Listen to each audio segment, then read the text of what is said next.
평생 지게와 함께 하신 그리운 나의 아버지. 지금도 대문을 바라보고 있으면 지게를 짊어지고 돌아오시는 아버지의 모습이 아른거린다. 우리 아버지는 5남 1녀 중 5째로 태어났다. 가난한 시골집에서 어릴 때부터 농사일을 배웠고 평생 지게를 지고 농사일을 하셨다. 새벽 아침 해가 뜨기도 전에 일어나셔서 농과 밭을 둘러보는 것이 하루의 시작이었다. 풀을 베어서 지게에 소풀을 가득 지고 오셨고 소에게 먼저 풀을 주고 나서야 아버지는 아침밥을 드셨다. 평생 지게를 짊어지고 사셨던 나의 아버지. 농기계가 없었던 우리 집에는 지게가 중요한 운송수단이 되어 주었다. 감, 벼, 콩, 참깨, 들깨, 거름 등 온갖 곡식들을 들에서 집으로 지게에 짊어지고 오셨고 땔감 나무도 지게에 지고 운반하셨다.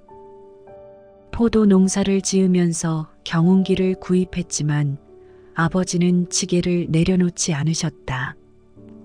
밝은 낮 아버지의 지게 위로 붉은 감이 힐끔힐끔 보일 때면 그렇게 마음이 좋을 수가 없었다. 어두운 밤 작대기를 짚고 한가득 벼를 짊어지고 집으로 들어오시던 나의 아버지. 얼마나 등과 어깨, 다리가 아프셨을까.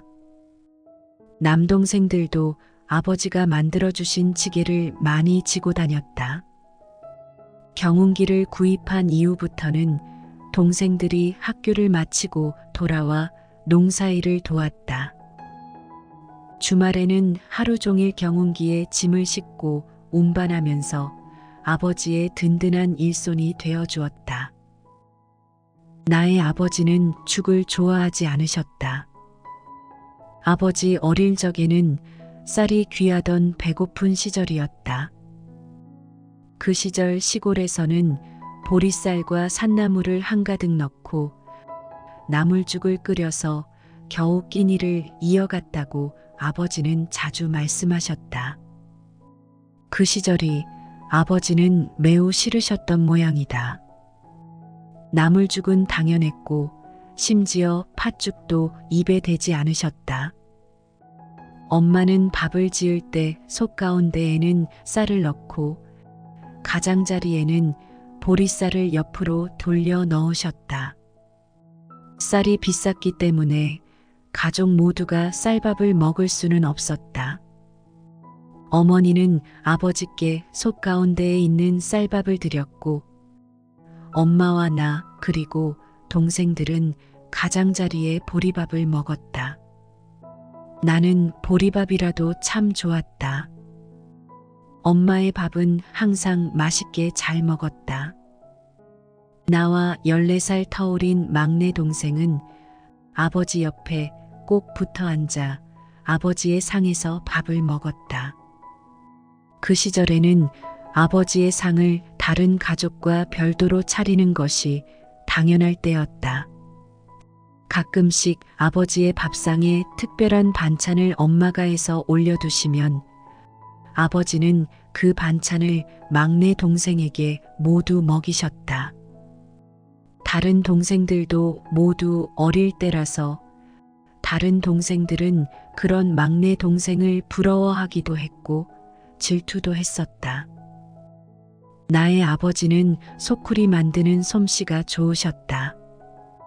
농한기인 겨울이 되면 아버지는 탈곡을 끝낸 볏짚으로 손수 새끼를 꼬아 소쿠리를 만드셨다. 소쿠리는 보라색 빛이 나면서도 분홍색 꽃이 예쁘게 피는 튼튼한 쌀이나무로 만들어야 잘 만들어졌다. 잘 휘어지면서도 단단한 쌀이나무만을 골라서 아버지는 다양한 모양과 크기의 소쿠리를 뚝딱 만들어내셨다. 아버지의 손길로 만든 소쿠리는 농사일에 잘 사용되었다.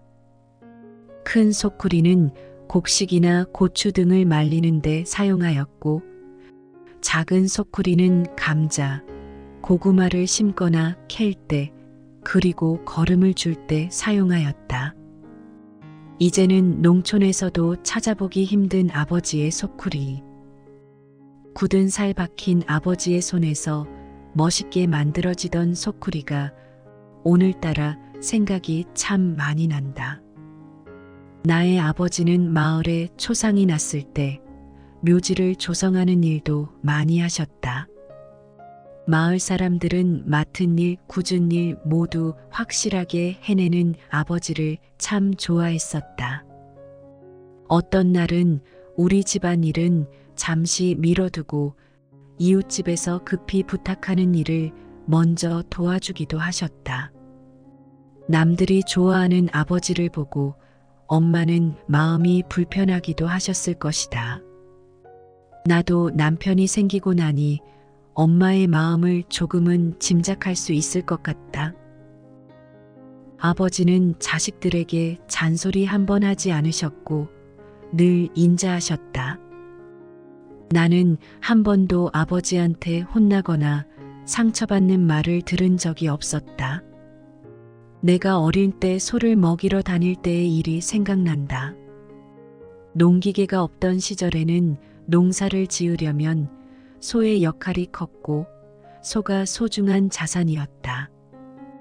밭갈이, 농가리는 소와 쟁기를 이용해서 농사를 지었다. 아침 저녁으로 소죽을 끓여주어야 했고 낮에는 산과 들에 가서 소풀을 뜯어 먹여야 했다. 우리 마을에서는 소를 먹이러 간다고 표현했었다. 소 먹이러 가는 것은 자식들의 담당이었다. 나는 학교에 갔다 와서 친구들과 함께 소를 먹이러 가는 것이 참 좋았다. 소를 몰고 산으로 올라가서 소가 풀을 뜯어 먹는 것을 보고는 친구들과 공기놀이, 땅 따먹기, 비석치기, 맥고장 놀이 등을 하면서 즐거운 시간을 보낼 수가 있었다. 지금도 그 시절이 그립고 친구들이 보고 싶다. 그렇게 하루가 가고 해가 질 무렵 집으로 가려고 소를 찾았지만 소가 보이지 않았다. 여기저기 돌아다녔지만 소는 보이지 않았고 해는 점점 내려와 마을이 어두워지고 있었다. 완전 컴컴해진 하늘을 보고는 어쩔 수 없이 산에서 내려왔다. 어린 마음에 혼이 날까봐 겁이 참 많이 났다. 집에 들어가지는 못하고 집 근처에서 한참을 서성거렸다. 그때 집 앞에 계시던 아버지를 보았다. 날은 어두워졌는데 소 먹이러 간 딸이 오지 않으니까 아버지는 아버지대로 걱정을 많이 하셨던 것이다. 집 앞에서 아버지와 마주했고 소가 없는 모습을 보시고는 소를 잃어버렸냐고 아버지가 무뚝뚝하게 물어보셨다. 나는 겁에 질린 채로 소를 아무리 찾아도 보이지 않아 산에서 내려왔다고 말씀드렸다. 이후 아버지가 혼내실까봐 너무 겁이 났었다. 그런데 아버지는 아무렇지 않게 소는 내일 아침에 찾으러 가면 된다고 하시면서 나를 달래주셨다. 소는 멀리 가지 않고 무덤이 있는 곳에 있을 거니 걱정하지 말라셨던 아버지의 말씀이 지금도 생생하다. 다음 날 나는 아침 일찍 먼저 일어나서 혼자 산을 올라 소를 찾으러 갔다. 여기저기 소를 찾아 돌아다니다가 아버지가 말씀하셨던 묘지가 생각이 났다. 묘지가 있는 쪽으로 가보니 아버지 말씀 그대로였다. 소는 잔디 위에 누워 있었다. 소를 보는 순간 얼마나 반가웠는지, 밤새도록 소가 얼마나 무섭고 불안했을까 생각하니 미안한 마음이 들어 소의 등을 어루만져 주었다. 나는 안도의 숨을 내쉬고는 소를 집에 데려다 놓았다. 그리고는 학교에 늦을까 싶어서 심리기를 바로 달려갔던 그날이 기억난다. 나는 중학교까지는 시골집에서 다녔고 고등학교는 대구에 있는 학교로 진학을 하였다. 주말이 되면 시골집에 내려가곤 했는데 아버지는 언제나 반갑게 반겨주셨다.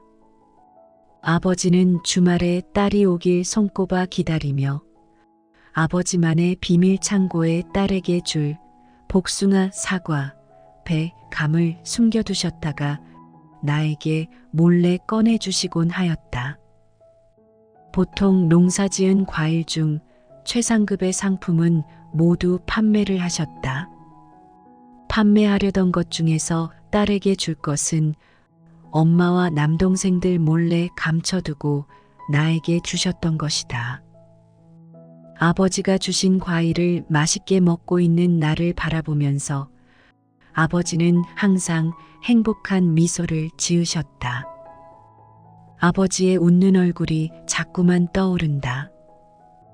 아버지는 말로는 마음을 표현하지 못하셨지만 마음을 행동으로 다 표현할 줄 알던 분이셨다.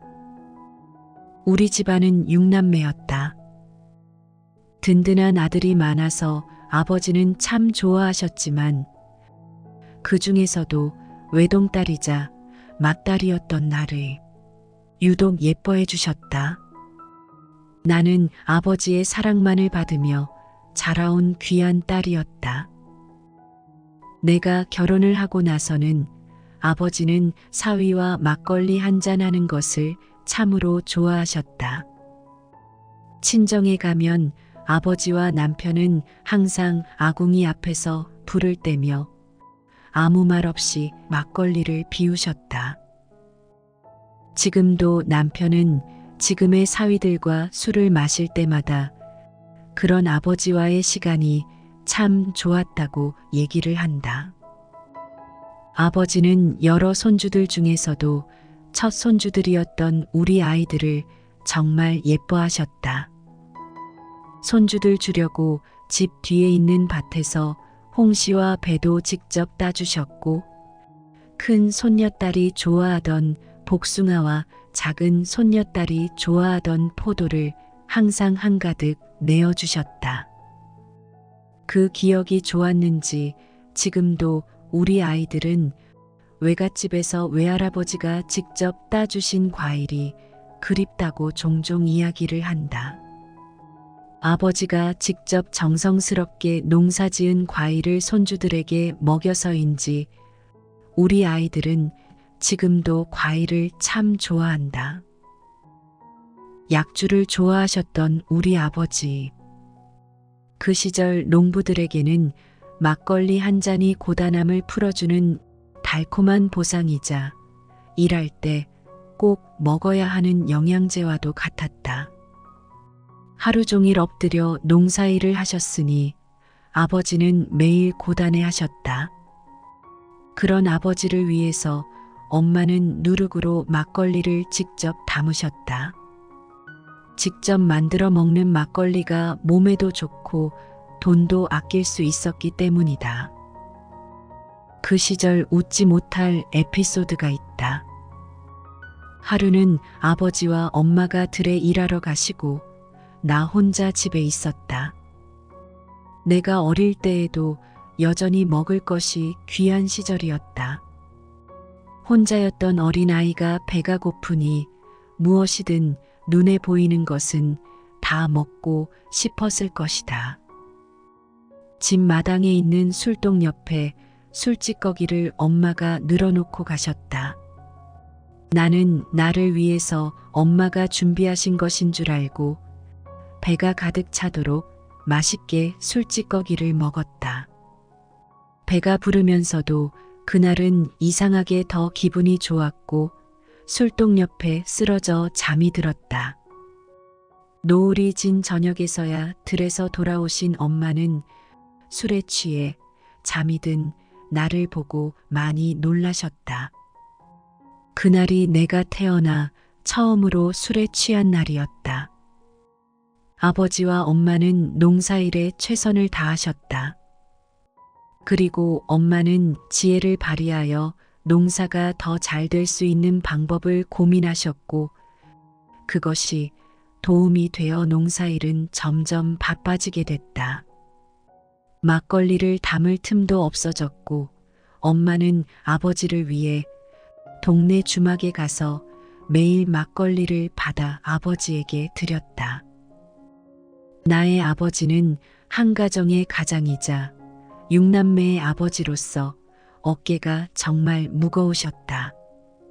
몸집이 참 좋고 건장한 분이었는데 고된 일을 하면서 드신 막걸리와 담배 때문에 아버지의 건강이 빠르게 나빠지신 것 같다. 아버지는 기침을 많이 하셨다. 병원에 가서 검사를 받아보자고 해도 병원에 통 가시질 않으셨다. 그 무렵에 막내 동생이 허리 디스크 수술을 하게 되었다. 그런 동생의 간호를 위해 엄마는 병원에 가셨다.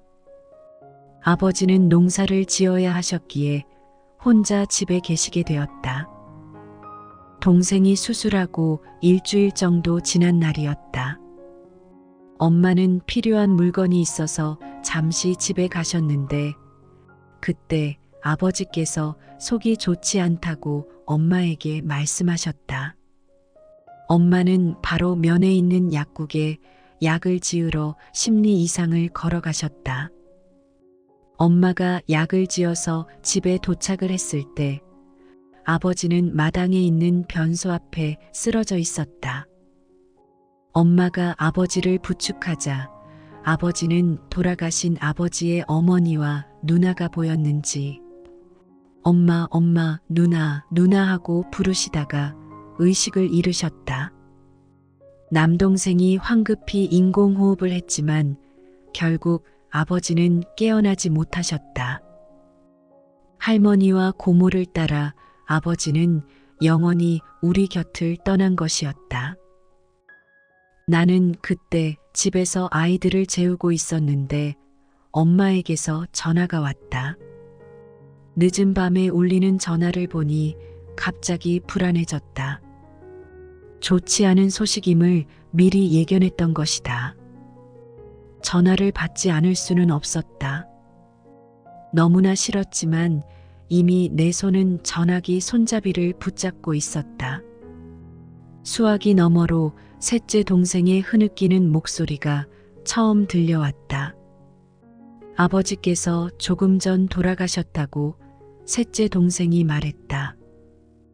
나는 너무 충격을 받아서 정신을 차리지 못했다. 믿어지지가 않았다. 그렇게 건강하셨던 분이 왜 갑자기...